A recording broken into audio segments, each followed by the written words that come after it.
Up and Atom. Tractor systems are offline. We are Beyond FM. Beyond FM. The future of broadcasting is here. Up and Atom with Adam Montiel. It's community content from Concentrate. It's Up and Atom with Adam Montiel. Some say life is where it begins. Straight to the stars is where it ends. Yes, some say life is just where it begins. Straight to the stars is where it ends. Only to start again. It's Tuesday. Thank you so much for being Up and Atom. Gorgeous outside. My name is Adam Montiel. So Paso has always had a rhythm to it, right? The swirl of the glass, the hum of a tasting room, the low buzz of a community that knows how to gather. But what happens when you add a new layer? When you introduce sound that doesn't just fill a room, but really defines it?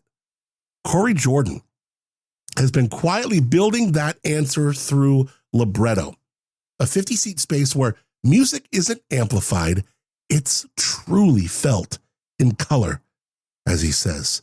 And now he's taken that same intimacy and scaling it into something much bigger without losing a single drop of its soul.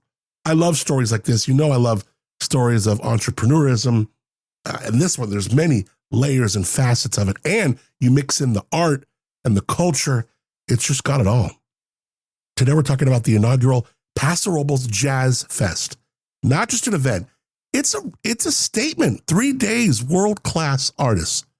A grand finale under the lights of Sensorio with a $380,000 Steinway floating above the field like a dream being set down and put right in there. Ooh, it's going to be great. But here's what makes this story hit different.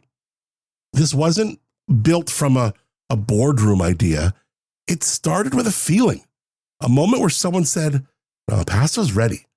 And Corey and Kate didn't just agree, they moved. We're talking about where that moment came from, what it takes to turn a feeling into a festival, and how this is just about as exciting as it gets. And also his brand up there, AMSTRDM Coffee, he and his wife Kate's coffee shop. We're going to break some news as far as what's next for them. Some very exciting stuff. So stoked on today's show is an understatement. All right, here's a lo-fi headline. I got this crazy story because, you know, this is like true crime, but before it even becomes, this is no doubt going to become a Dateline episode, but it's happening right now. This one has got that, wait, what? Energy all over it. Check this out. A woman on vacation in the Bahamas goes overboard from a boat in the middle of the night. And now her husband, who was with her, was just detained and then now released by authorities, Bahamian authorities. And here's where it gets murky, to say the least, because I know the water in the Bahamas ain't murky. So I would think you could never put a body in the Bahamas. You could like see clear, light blue 20, 30 feet down. Investigators say there's no clear signs of foul play, but also there's certainly no clear explanation how she ended up in the water. The couple reportedly on vacation. At some point overnight, she's gone. Search efforts launched. Questions start flying. And the husband, last person known to be with her, of course, gets pulled in by police. She's got the boat key, so when she goes overboard, and there's audio of him being like, "Oh yeah, I tossed her a it's just the whole thing odd."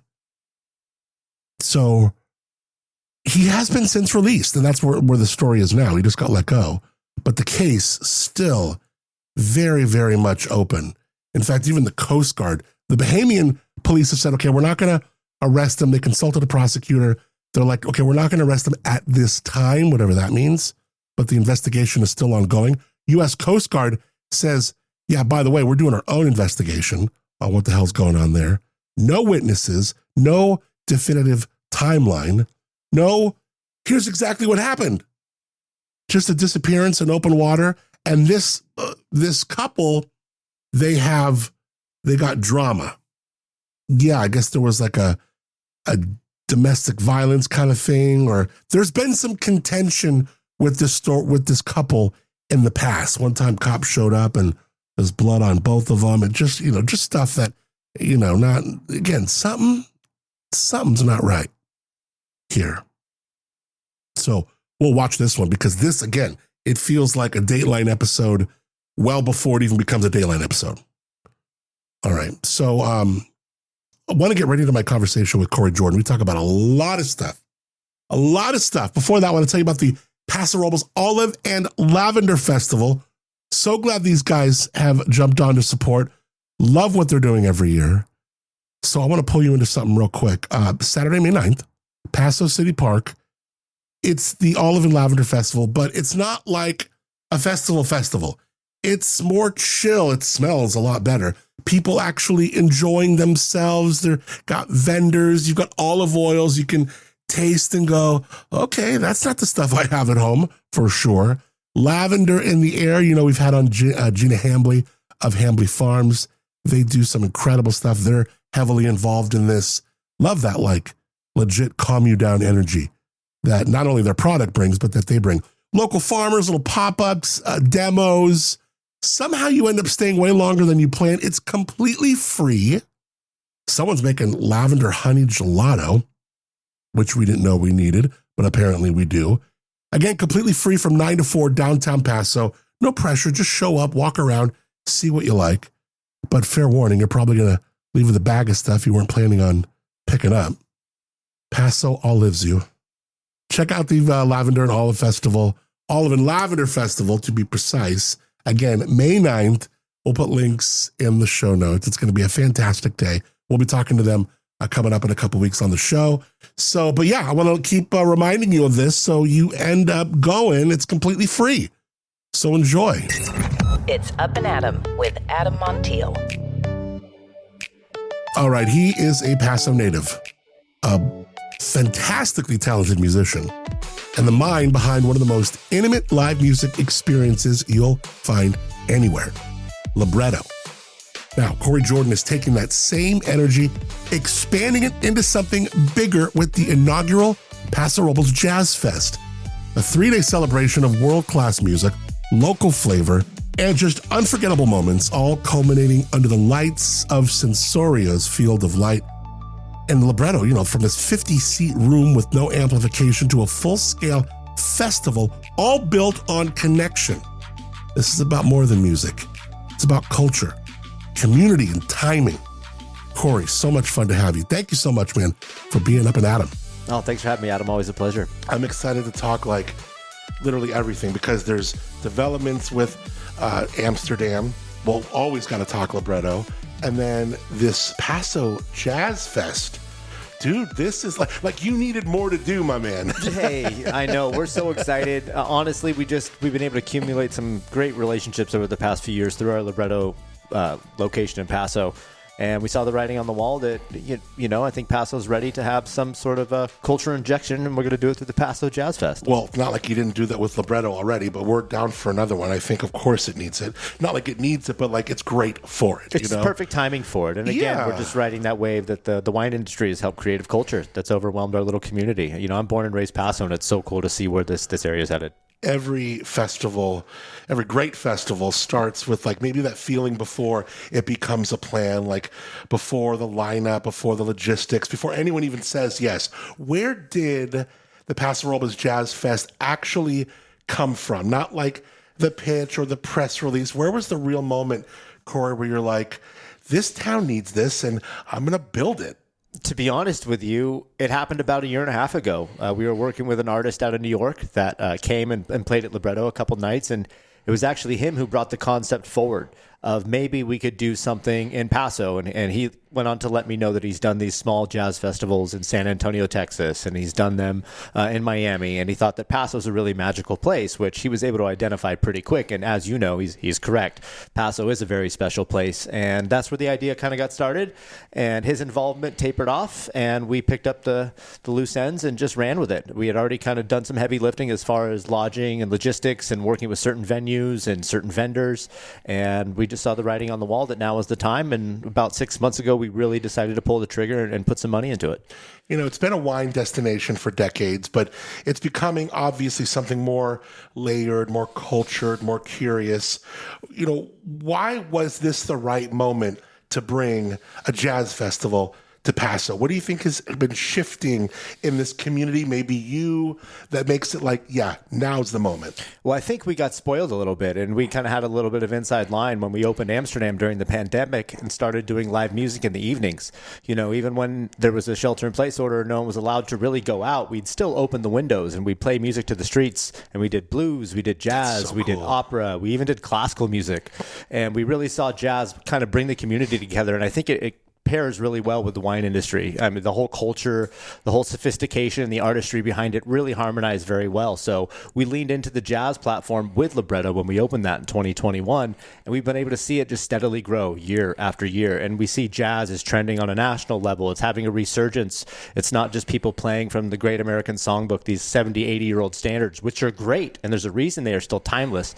But there's young composers and very talented musicians that have taken up the genre and kind of made it their own and modernized it, and it's really cool to be a part of that process. But like what Paso did to wine, I love seeing what Paso can do to live music and to jazz, because come as you are, make of it what you will, and interpret it, translate it how you want, feel it how you want, and that's Paso. Exactly, and that's it in a nutshell. And you kind of hit the nail on the head for our whole mission statement of Libretto as a brand. And as you know, as we're endeavoring into the Los Angeles territory, we opened that venue down there, branded Libretto, end of last year, last December. And basically what Libretto is and what Paso has taught us to do so well is curate these high-end, high-quality experiences featuring the best of the best, but without any pretense, still maintaining that authentic human-to-human connection, which is what Paso does so well. When you brought Libretto down to downtown LA, were there things where you're like, yeah, we probably should tweak it. It is LA.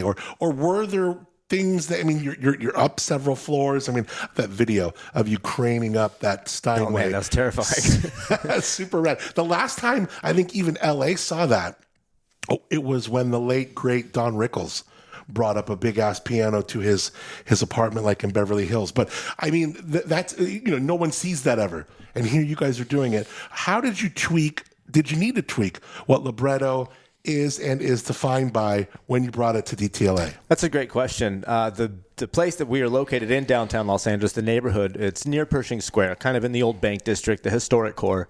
And my wife and I actually had our first apartment in this very building 15 years ago. Wow. We lived in this neighborhood collectively for 7 to 8 years almost, between 2011 and 2018.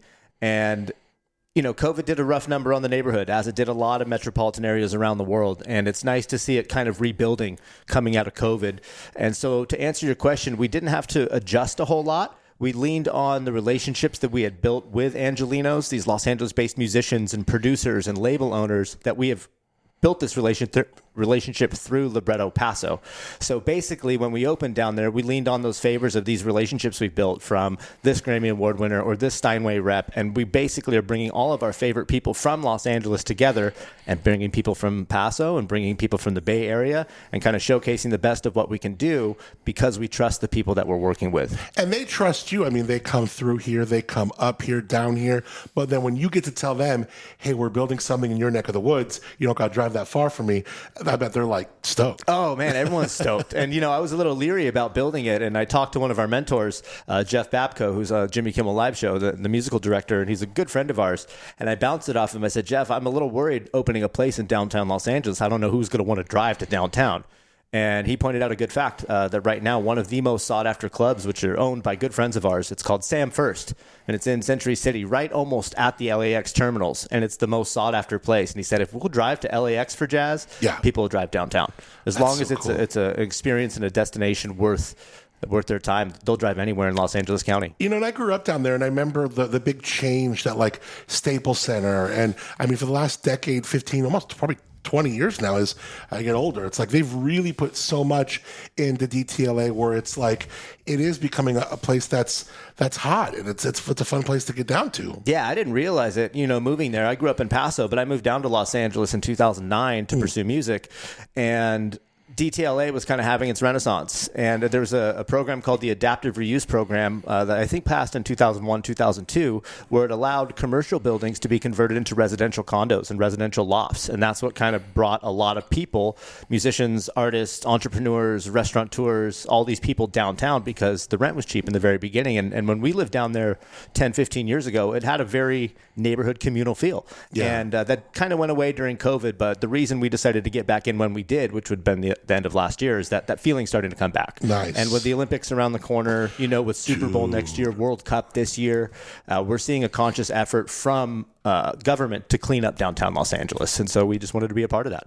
My dad and I just got the email. He did. We all put in for it, but he just got the email to get in on Olympic lottery. I get goosebumps, man. I know. That's so it's going to be so rad. So cool. I mean, because he would tell me, I was a kid. I was only 6 years old, so I didn't go with him and my mom back in the day, but they went to the opening ceremonies in 84.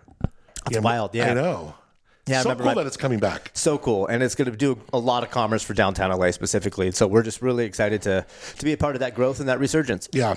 All right, let's talk Paso Jazz Fest. What do we expect? How long does it go? How do people get involved? Cool. So Paso Jazz Fest is going to be spread out over 3 full days. That's going to be Friday, April 24th, Saturday, April 25th. And those 2 days are going to start at about 2 p.m. at Libretto at our downtown Paso Robles venue. And there's going to be a performance for about an hour 15. And then what's cool is there's 3 performances throughout the day. But in between those performances, we have scheduled cool things for our guests to do during that time that keep them engaged within walking distance of our venue in downtown Paso Robles. So one of our activities is a tasting and a nibble at Hope on Park. Our good friends Austin Hope and Hope family have invited our VIP guests in for a tasting and a nibble. So that'll take about 45 minutes while we re-rack and get the next performance going. They'll come back to Libretto, they'll see a show, and then our good friends at Serenea have agreed to open up an hour early. Alex and Chef Julian have put together a special menu and a special cocktail just for our Paso Robles Jazz Fest patrons to come see the best of the restaurant before they open. Even on the Saturday at the very end of the 3 performances, we actually have bought out Le Petit Canaille on Saturday night just for our VIP hosts, our VIP pass holders, kind of like a meet and greet to meet everyone from the festival and kind of, again, bring back that one-on-one, human-to-human connection that Paso just does so well. And the finale that we're really, really proud of, we're bringing a beautiful CNA Concert Grand Steinway up from Los Angeles on Sunday out to Sensorio. And for the... but wait, there's more. But wait, more. I can hear Billy Mays in my head. I know, right, exactly. So before, I mean, that's unprecedented, right? Is bringing this huge 9-foot, $380,000 instrument. But for the first time in history, they're allowing us to bring this instrument out to the VIP terrace overlooking the field of lights. Wow. So they have a wonderful stage area kind of near their Mercado, which is awesome. It's a pro stage, great production, great audio. Yeah. But they're actually allowing us to bring this beautiful instrument out over the field for our VIP guests. And as that sun sets, and, we have 7-time Grammy nominee Gerald Clayton. We have 2-time Grammy Award winner Taylor Eichste. And then Universal recording artist Alicia Biro. She just opened the London Jazz Festival in February. She's coming out to play at Sensorio, and it's really cool. We paired this really wonderful menu with the chef at Sensorio, and again, our good friends and sponsors at Hope Family Wines. We're doing a unique, intimate pairing during that performance at the Sensorio VIP Terrace. I mean, is it true you and I are closing out with Heart and Soul? That's how I wanted. No, I thought we could open with Heart and Soul one more time. Because that really sets the vibe. Right on the bench. Yeah, for the whole God, week. I love it. Adorable. It's going to be quite spectacular. Dude, this is going to be epic. Look, I got tickets to, and they weren't easy because they were already sold out. I had to make some calls to Kishibashi going to Sensorio. The fact that Sensorio and Ryan and the team are bringing this kind of music, like what you're doing, and sure, Cal Poly Arts bringing Kishibashi, and I mean, this is just outside the box, brilliant thinking, and I'm so glad they didn't go, no, it's art, close the doors. No, it's more it's art. Open the arms. Let's see who we can invite in here, and how else can art be interpreted in this space? I mean, you hit the nail on the head. That whole crew out there, Ryan and Brianna and Danielle, and even Ken Hunter's ownership. Everyone, to trickle down, everyone has been arms wide open of how we can continue to push culture through the art platform within this community. And hats off to those guys. When we came to them with this idea, they didn't even bat an eye. They said, when do you want to do it? Yeah. Sure. Oh, you want to do that? Sure. When do you want to do it? And again, the artist Bruce Monroe, allowing another artist to come to his exhibit and perform within his exhibit. It's going to be so special. Yeah. And we're really looking forward to it. Well, people like him, they almost get to see their art in a new light. Think of how almost to a nauseating extent. He knows his art and his stuff so well that it might not even be as exciting to him as it might be to you and I. But when he gets to see his art with like that in the background or in the foreground, that just even makes him go, oh, wow, really? It's I think take this wine. We talk about these wines all the time. Like we're drinking the Chardonnay from Timbre. I mean, here's Josh, 2 years, maybe more, going through this wine, the barrels, he's tasted it 1,000 times. But let's say he's paired up with a really great chef and he gets to taste this wine in a completely new way. It just comes to life for even the artist. Exactly. And you got to think that these musicians, this is the first time they're ever playing in an environment like this. So the inspiration that's going to come from just the aesthetic alone, not to mention the audience engagement, the audience energy, I mean, it's going to be a really palpable feeling that evening. And we're so excited. Let's, before we break some news with AMSTRDM, which is super exciting, let's talk Libretto. Because most people, when they fall in love with, a space, it just happens differently. Like you first walked into this 1919 opera house and saw what it could become. What did you hear before any single note was ever played there that just made you go, oh my God, no, there's something here. We got this. Well, you nailed it. It's not just what we heard, it's what we felt. I mean, as soon as you walk in there and you see the original foundation and this old 110-year-old fireplace that used to heat the opera house. I mean, you got to imagine being the opera house, which is now Fish Gaucho, our lovely neighbors upstairs. 100 plus years ago, it was the cultural epicenter for music in Paso. And fast forward again, 100 plus years, it's like it was just that energy's coming full circle. So we could feel it in that space. And again, it didn't look the way it looks now when we first came in. There's a lot of shrill fluorescent lighting, a lot of ketchup and mustard colors, and the stage was in the wrong spot. But once we got our designer in there and straightened everything out, hats off to Justin Sorrentino at Legacy Built. He really put the spit shine on that place for us. It really came together, and you could feel the energy that used to be there, and we're really glad to be riding that wave. You can feel it when you walk down those stairs. The place is magical. It is. And like you talk about like hearing, especially with this instrument, hearing in color with this incredible concert level Steinway you got. In a world where like everyone is trying to like scale up, success measured often by capacity, ticket sales, social media reach, you literally did the exact opposite, which is crazy. Like you built a room that holds maybe 50 intentionally. What do you know about intimacy in live music that the rest of the industry maybe forgot that needed to relearn? Well, that's a good observation and a great question. I feel very fortunate growing up in my late teens, early 20s. I was performing at a professional level, classical piano repertoire, sometimes for 20 people, sometimes for 200 to 300 people. And then my work led me to audio engineering. I started recording and engineering music in Hollywood in the late 2010s. So utilizing my piano prowess from growing up and knowing what, concert etiquette is when you walk into a symphony, and knowing as a performer that you can hear the guy sneezing in row 12. It's just whether or not it affects your playing or not, it's you hear it, and it's something that's consciously stored. So for me to have the Libretto space, we really wanted to work hard to curate that symphony level etiquette, but in a room of 50 people, like you said. And we purposefully did that so small so we didn't have to add any sort of amplification.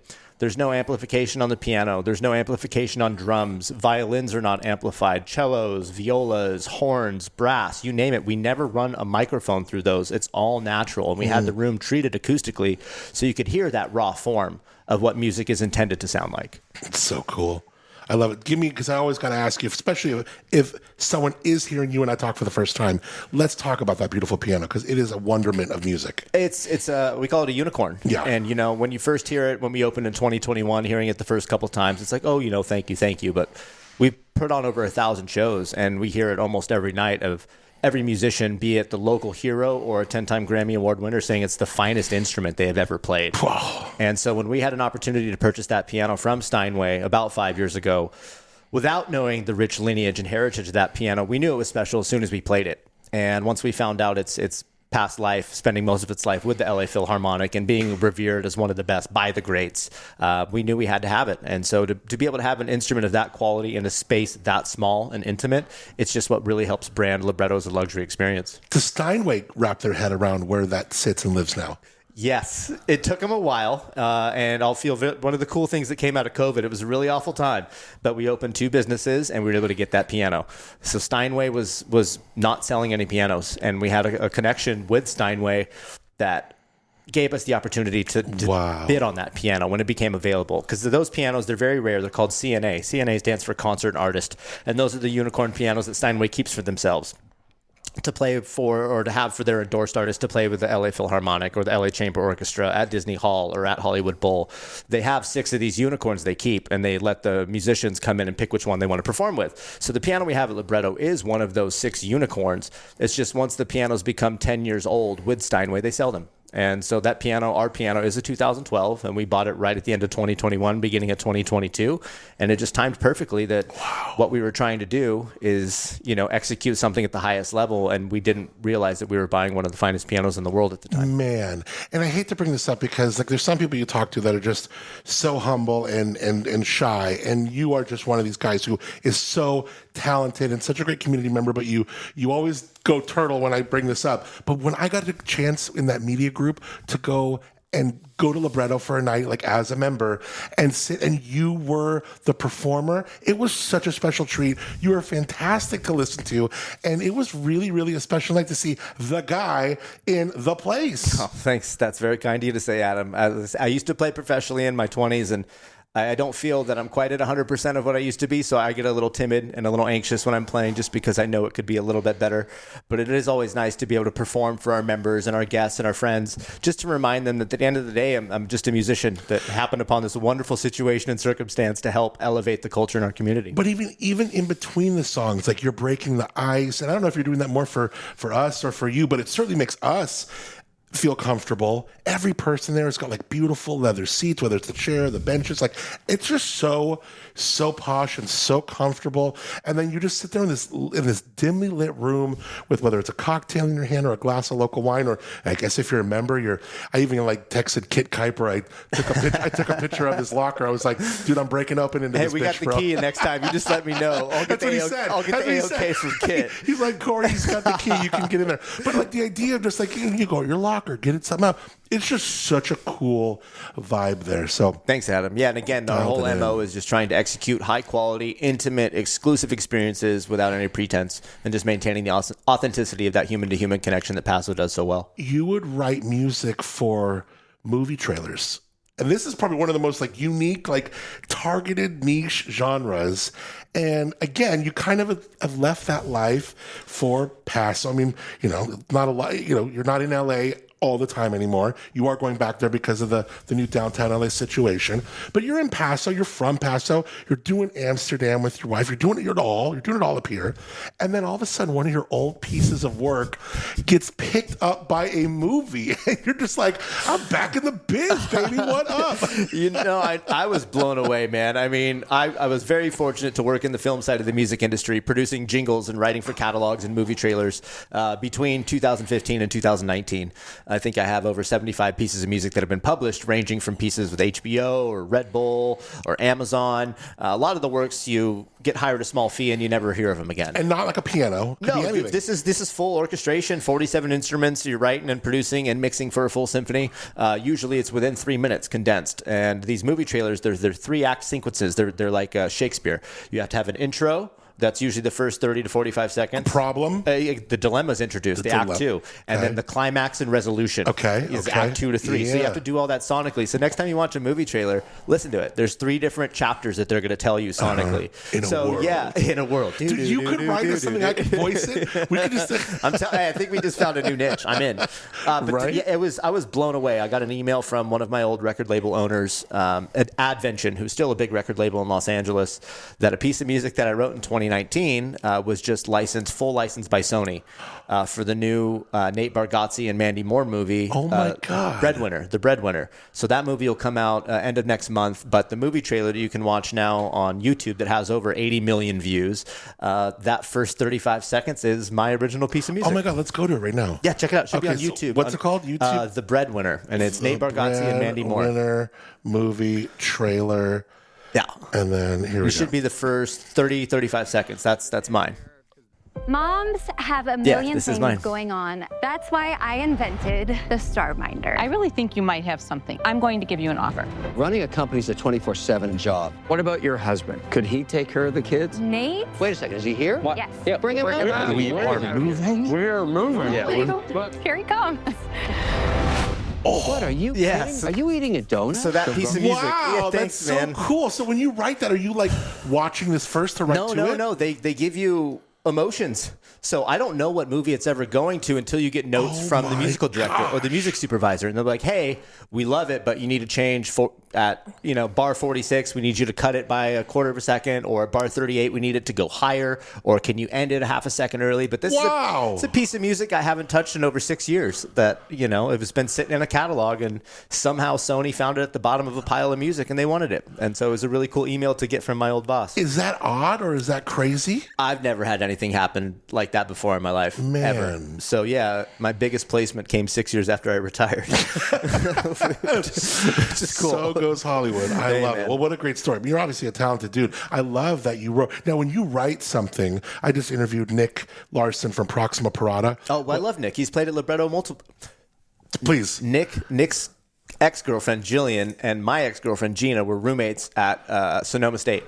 And when Nick went to Cal Poly, he and I used to carpool together up to Sonoma State. Oh, my God. This is like 2006, 2007. That's when I first met Nick Larson. Yeah. Yeah, Nick is a beautiful person and a wonderful musician. And he's doing a thing with the symphony now. Yeah, he's killing it. He's going to be performing Proxima Parada music with the band, with the Slow Symphony at the PAC coming up in May.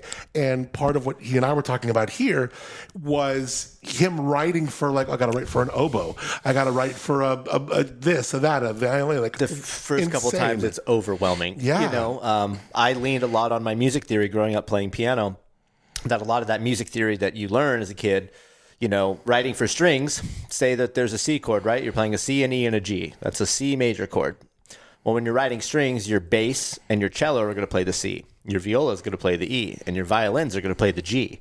So it's just chorusing and voicing of these certain instruments that you learn. It's just like playing a piano chord. But the first couple times you do it, it's like, oh, God, I don't even know where to start. Yeah. But it usually starts with a sketch, always piano sketch first to a click track.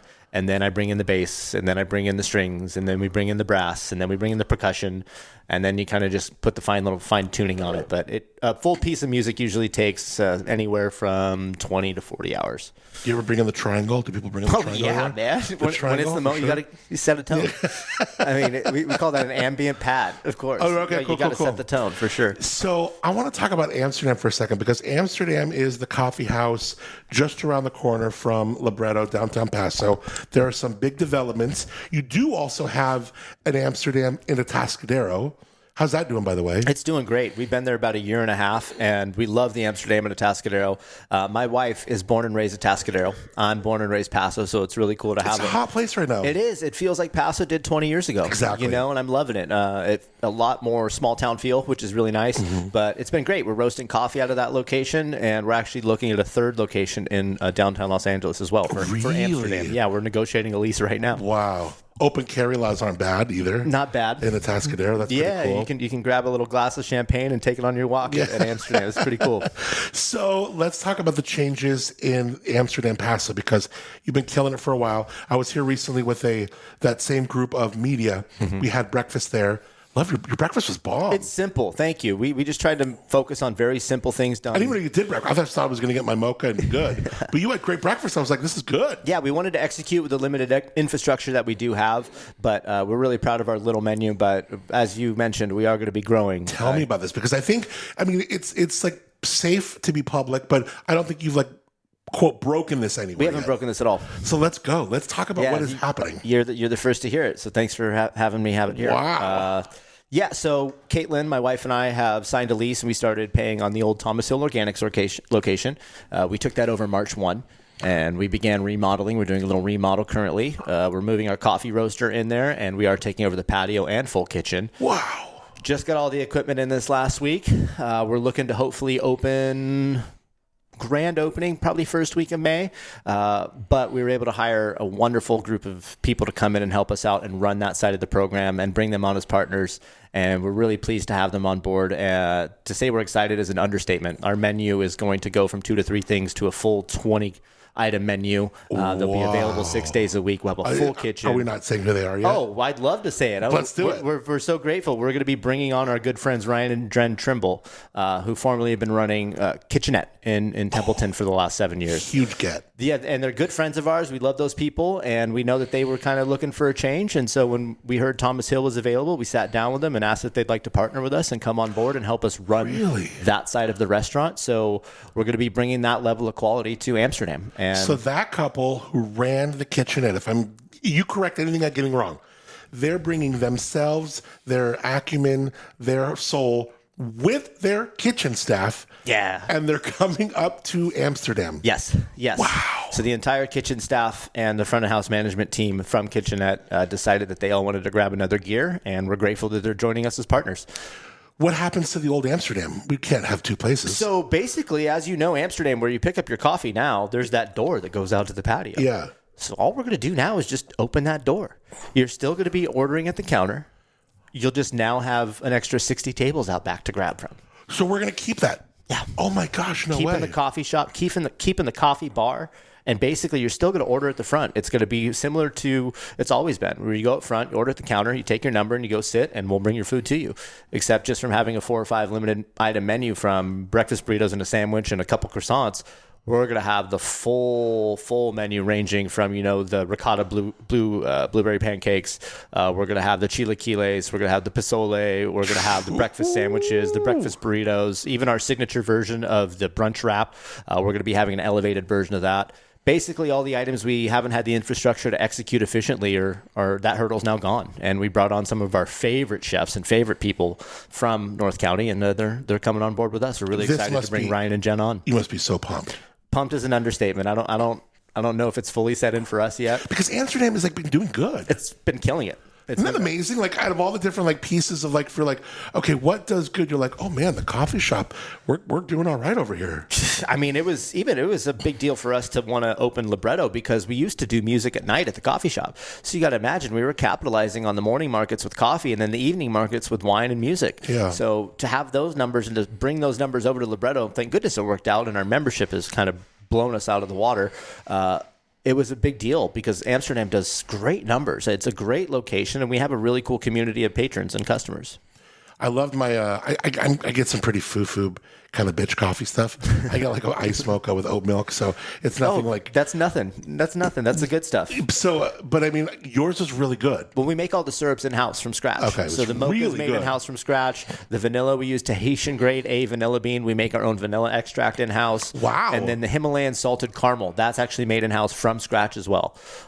We didn't really want to do syrups in the beginning, but we knew there's such a market for that. So when we did introduce them, in the beginning it was just vanilla and mocha, and then more recently the Himalayan salted caramel.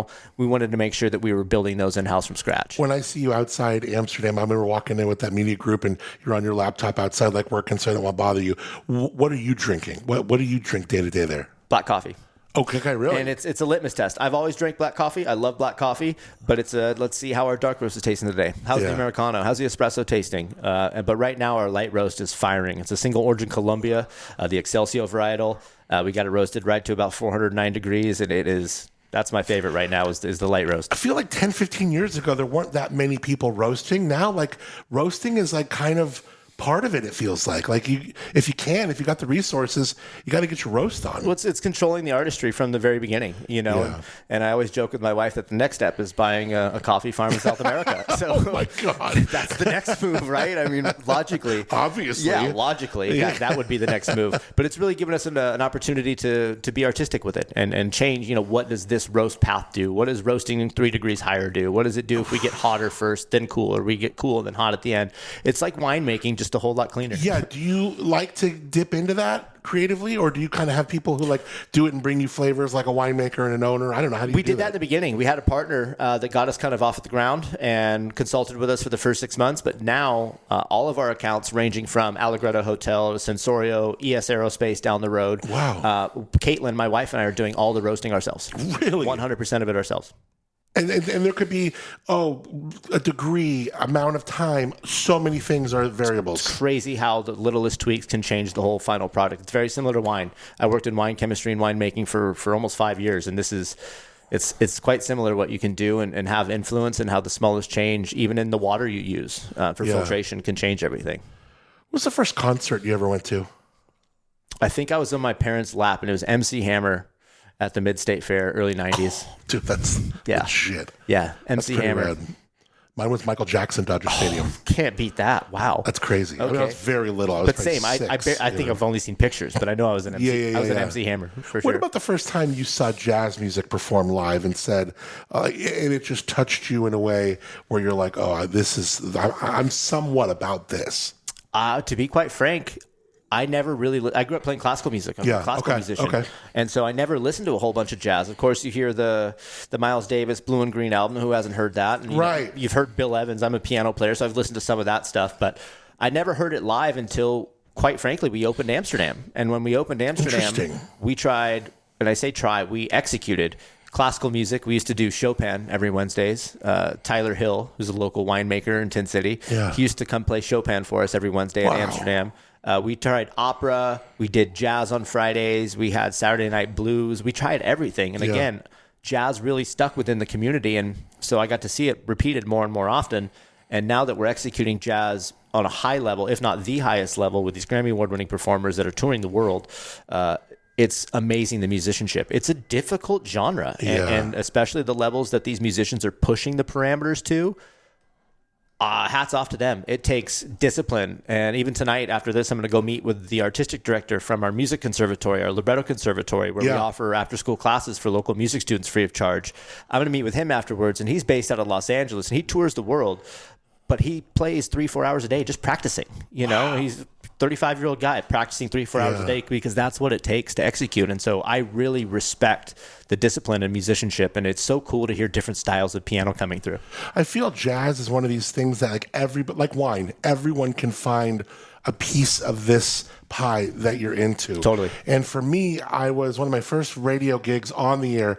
I was volunteer. I wasn't even getting paid. But a dude who mentored me was like, you got to get an air check. And it was like maybe 1999. It was forever ago. And I worked at KCLU. And they were playing it was NPR, played real jazz music, like Stan Getz. I remember the first time I heard Stan Getz, I was like, what is this? It blows you away. It blows you away. And it's really cool to kind of open the book of what's possible to a jazz listener, say, might be in their 60s or 70s, that only is used to one style of jazz, and turning them on to a more modernized version, which is just really the standing on the shoulders of what the jazz greats were doing 60, 70 years ago, but expanding that palette of what jazz is, and again, what style of it can you enjoy or relate to. It's really cool. I want to talk about this conservatory, give it a little bit more time, because it's not just teaching jazz. It sounds like it's teaching something bigger. What's kind of the thing underneath the music, and give us a little bit more on that. Sure. So the Libretto Conservatory was started about 2 years ago as a brainchild of myself, my wife, Kate, and our artistic director, Michael Reganese. Michael Reganese is a touring pianist, just released, I believe, his third album, Chasing Calm. Just got back from a European tour playing in Spain and France and Italy. He used to run a jam session in Los Angeles at a place called The York, I believe, in Pasadena, or Eagle Rock, either way. And I used to watch it on Instagram, and I thought it was the coolest thing. And the jam got shut down because the bar owner was upset that it wasn't making a ton of money. And rightly so. People were wanting to come in and play. But I reached out to him, and I said, hey, would you be interested in hosting a jam session up in Paso? First Thursday of every month, I'll pay you. You bring up some of the LA heavyweights to play bass and to play drums with you, and we'll offer it for free for local music students to come in and just jam with the pros and see what it's like. Stop it. So that's how it all started. Wow. And once we saw that building, the first night we had 2 or 3 kids come in, and then by the end of the first year, we were having 35, 40 kids, standing room only, coming into Libretto on a Thursday night. We decided to start the Libretto Conservatory program. So because of these relationships that we've been able to build through Libretto as a venue, we're now offering conservatory classes, which is a 2-week intensive, 5 days a week, 2 hours a day, after class. We're offering it free of charge, and we're able to bring in instructors doing master classes from Juilliard, from USC Thornton School of Music. We just had Joel Ross from Manhattan School of Music come and do a master class for local kids in Paso. I mean, I'm born and raised Paso, and I just know that the area was devoid of that growing up. For real. My parents raised me in a very, very good household, but music was not a career. It was, you're either going to be like your brothers, or you're going to be a doctor, you're going to be a lawyer, or you're going to be an engineer. That's all there is to it. So was that where your brothers were? That's what they are, yeah. My older brothers. Was that really tough for you? It was, because I remember when I asked my parents, and I love my parents. We have a great relationship. Of course. But when I asked them when I was 17, 18 years old, just finishing general ed at Cuesta, hey, I want to go to a music school. Hell no. That's not where our money's going. And so I took out my own student loans and finished it off myself anyways. And what do they do about that? What do they do in the meantime? What are they doing now about it? They must love it. They're our biggest patrons. They're at every member night at Libretto. They were the first to buy VIP passes to the Jazz Fest. But isn't it cool the tools they gave you? They might not have seen in those moments that they were going to chisel out the right mold, but what it did was you found your own way, used what you learned with help from, of course, the both of them, but made your own mold and made something that they ended up going, wow, are you the youngest? I have one younger brother. Younger brother, wow, Corey did his own thing, and Corey did it. We always joke, wow, it's crazy that, fast forward 20 years and, I was kind of the black sheep growing up, and rightly so. I was kind of a little hellraiser, and is what it is. But now I believe not only do we have the most fun, I think in terms of success, we're so proud of what we do, and there's no limit to what we can keep doing. And we're really grateful to be in this path. Sit at that Thanksgiving table with some pride, my man. That's pretty dope because you followed your heart, you did your own thing, and where the black sheep is still playing classical piano on a on a CNA Steinway. Goddamn. But that's what an exceptional story that I got to learn about you. And it's no offense to them. They were raised the way they were. And awesome. When you're 18, I was frustrated. They don't get me and they don't understand, but it's just how they were raised and how they were brought up. But it's cool to have them full circle, just not only identify what we do, but really enjoy and support what we're now doing. It's really quite special. All right, the conservatory, we can learn more. Where do we learn more about that? So you can go to our website, librettopaso.com, and we do have tabs for everything we have going on under the Libretto Conservatory tab. Libretto Paso, you need to learn more about that. We'll put links in the show notes to that. We will certainly put links into Paso Robles Jazz Festival.com. That's also a link on librettopaso.com. Got it. There's going to be hyperlinks for Paso Robles Jazz Fest, our DTLA location. You can see what's coming up in the next couple of months. And also there's going to have hyperlinks for the Libretto Conservatory as well. And if you're in Paso downtown, if you're in A-Town, get yourself a coffee from AMSTRDM. I love the way you spell it, AMSTDM. AMSTRDM. Right, got it. So we removed all the vowels. There you go. So I don't know if you remember, Adam, the original coffee shop that was there was Amsterdam with the vowels. Oh, stop it. 2004 through 2008. Oh, that's cool. And they sold to Kreuzberg. Got it. And then when Kreuzberg to Oak Pass, and when Oak Pass went out, we took over, but all the locals still knew it as Amsterdam. So that's why we called it Amsterdam. We just removed the vowels for some SEO differences, so we separated ourselves from the location that was there in 2004. You're brilliant. Who thought of that? Who thought of the SEO? I'll give credit to Robert Gilson, our landlord. All right, Robert, I'll give you that. Robert got me on this one. It was his idea. SEO brilliance. Well, much love to you and Kate and what you guys are putting together. I cannot wait to see what comes up with Paso Jazz Fest. Can't wait to be a guest again at Libretto. And I'd love to invite you to the Jazz Fest if you are available. We'd love to have you on that Sunday, April 26th. It's going to be quite spectacular. Okay, I can't wait. This is good. What you are putting together and the way you are adding culture in multipliers, bro. It's incredible what you're doing in this area, bro. I can't thank you enough. You know I love my time with you. Thank you, Adam. No, I always enjoy it. Thank you for making time for us and helping shine some light on what we're doing. I really appreciate it. For sure. Cheers. Some say life is where it begins. Straight to the stars is where it ends. Only to start again. Corey, man, always a good time. Always inspiring. And honestly, just cool to watch what he and Kate and the team are building right here in our backyard. From Libretto to the Paso Jazz Fest to the new stuff with AMSTRDM, taking over the old Thomas Hill Organics. This is super, super special. All the links to everything, whether it's AMSTRDM, Libretto, Paso Jazz Fest, grab your tickets, learn more about the conservatory, all the links in the show notes right at your fingertips. So check them out. All right. Super cool conversation. All right, before we get out of here, let me tell you about my good friends at the Mountain Air. Some places, they just become part of how a town lives. The Mountain Air is one of those. They're in San Luis Obispo. They've been here since 1975. Right there on Marsh Street, you'll find them helping people get outside, whether you're just starting out or you've been at it for years. And what I respect, it's still and always been local. Started by Wayne Patterson back in the day, now carried forward by Josh and Lindsay Herring, who were part of it long before they owned it. And they're raising their family right here in SLO. And when you walk in, you can feel that local, that love.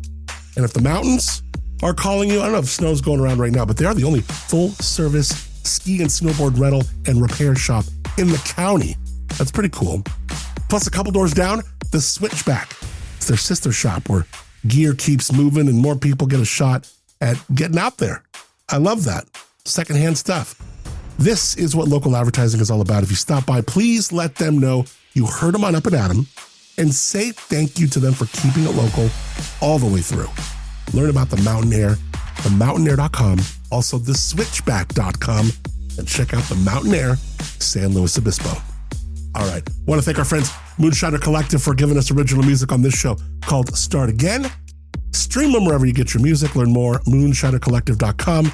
How about our friends Tamber Winery? Taste their wines in the village of Arroyo Grande. They give us the Tamber Lobro Studios.